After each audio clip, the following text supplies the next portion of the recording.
भूख का श्राप, प्रेत की कहानी, पार्ट 1। भाग 1। अंधेरे में छुपा प्रेत। मेरा नाम राजीव है। आज मैं आपको जो कहानी सुनाने जा रहा हूँ वह किसी काल्पनिक कहानी से बिल्कुल अलग है। ये एक ऐसी सच्चाई है जिसे सुनकर आपकी रूह कांप उठेगी। ये कहानी है प्रेत की। प्रेत जो भूख और श्राप का प्रतीक है। मैं हमेशा रहस्यमयी चीज़ों में रुचि रखता था। पुरानी हवेलियाँ, खंडहर, डरावनी कहानियाँ, ये सब मुझे रोमांचित करता था। लेकिन इस बार जो मैंने अनुभव किया वह किसी रोमांच से कहीं ज़्यादा खौफनाक था। ये कहानी शुरू होती है मेरे दोस्त अरुण के गांव महुआपुर से। ये गांव बहुत पुराना है और वहाँ की मिट्टी में आज भी पुराने राजवंशों और उनकी कहानियों की गंध है। लेकिन इस गांव के आसपास का माहौल कुछ अलग है। हर चीज़ में एक अजीब सी उदासी और भय का एहसास होता है। कुछ दिन पहले अरुण ने मुझे फ़ोन किया। उसकी आवाज़ में डर और बेचैनी साफ झलक रही थी। उसने कहा, राजीव, मुझे तुम्हारी मदद चाहिए। हमारे गांव में कुछ अजीब हो रहा है। लोग लापता हो रहे हैं और जो वापस आ रहे हैं वे बिल्कुल बदल चुके हैं। उनकी आंखों में एक अजीब सी भूख है और वे जैसे किसी और की गिरफ्त में हैं। शुरुआत में मैंने सोचा कि अरुण मजाक कर रहा है, लेकिन जब उसने प्रेत का नाम लिया तो मैं थोड़ा गंभीर हो गया। प्रेत यानी वो आत्मा जो अपने श्राप के कारण पृथ्वी पर भटकती रहती है। कहा जाता है कि प्रेत की भूख कभी खत्म नहीं होती। यह उन कमजोर दिल वालों को अपना शिकार बनाता है जो डर और असुरक्षा से घिरे होते हैं। अरुण की बातों ने मुझे विचलित कर दिया और मैंने उसके गांव जाने का फैसला किया। शाम के वक्त हम महुआपुर पहुंचे। यह जगह वैसी ही थी जैसी अरुण ने बताई थी। चारों तरफ सन्नाटा और अजीब सा डरावना माहौल।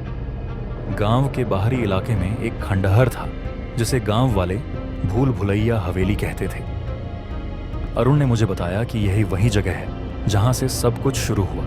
कुछ हफ्ते पहले गांव का एक लड़का रघु इस हवेली में गया था। उसने बताया था कि उसने वहां किसी को देखा, एक काली परछाई जो लगातार उसकी ओर बढ़ रही थी। कुछ ही दिनों बाद रघु की संदिग्ध परिस्थितियों में मौत हो गई।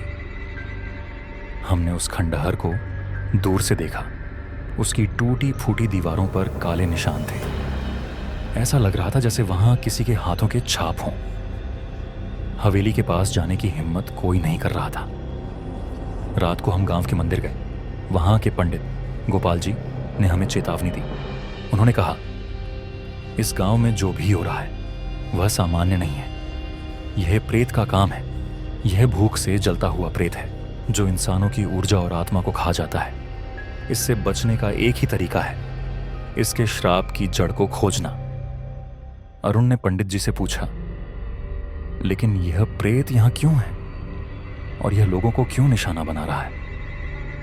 पंडित जी ने गहरी सांस ली और कहा, यह आत्मा तब तक शांति नहीं पाएगी जब तक इसे मुक्ति नहीं मिलेगी। लेकिन इसका श्राप बहुत पुराना और खतरनाक है।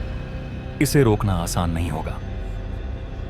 उस रात मैंने और अरुण ने फैसला किया कि हम खंडहर के पास रात बिताएंगे। मैं जानता था कि यह खतरनाक हो सकता है, लेकिन मेरी उत्सुकता मुझे रोक नहीं पाई। रात के करीब 12 बजे हवेली के पास का माहौल अजीब होने लगा। हवा अचानक ठंडी और भारी हो गई। झाड़ियों से अजीब सी आवाजें आ रही थीं, जैसे कोई फुसफुसा रहा हो। अरुण ने मुझसे कहा, राजीव, मुझे यहां अच्छा महसूस नहीं हो रहा। हमें वापस चलना चाहिए। लेकिन तभी हवेली के दरवाजे के पास कुछ हलचल हुई। मैंने टॉर्च जलाकर देखा, लेकिन कुछ नजर नहीं आया। जैसे ही मैं पीछे मुड़ा, एक जोरदार चीख ने मेरी आत्मा तक को हिला दिया। यह कोई इंसानी चीख नहीं थी। यह इतनी दर्दनाक और भयानक थी कि अरुण वहीं गिर पड़ा। मैंने चारों तरफ नजर दौड़ाई और तभी मैंने उसे देखा।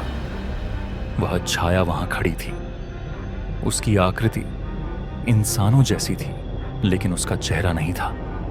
उसकी आंखों की जगह गहरे काले गड्ढे थे।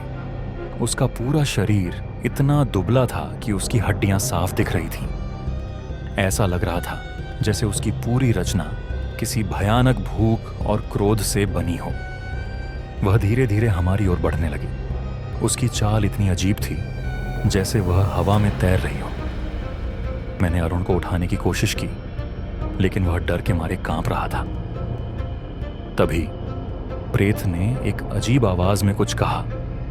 उसकी आवाज मेरे कानों में गूंज रही थी। उसने कहा, मुझे भूख लगी है। मैंने अरुण को खींचकर वहां से भागने की कोशिश की, लेकिन प्रेत हमारी ओर बढ़ता ही जा रहा था। उसकी हरकतें इतनी असामान्य और भयानक थीं कि मेरी सांसें तेज हो गईं। हम जैसे तैसे वहां से भागकर गांव के बीच बने मंदिर पहुंचे। पंडित गोपाल वहीं थे। उन्होंने हमें देखकर कहा, तुमने उसे देख लिया, अब यह तुम्हारा पीछा करेगा। उस रात मैं सो नहीं पाया। मेरी आंखों के सामने बार बार वही प्रेत और उसकी भूखी आंखें घूम रही। क्या यह प्रेत हमें कभी छोड़ पाएगा, या इसकी भूख हमें भी निगल जाएगी? आगे क्या होगा, यह जानने के लिए हमारे चैनल को सब्सक्राइब करें और अगले भाग का इंतजार करें। अगले भाग में यह और भी खौफनाक और रहस्यमयी होने वाली है।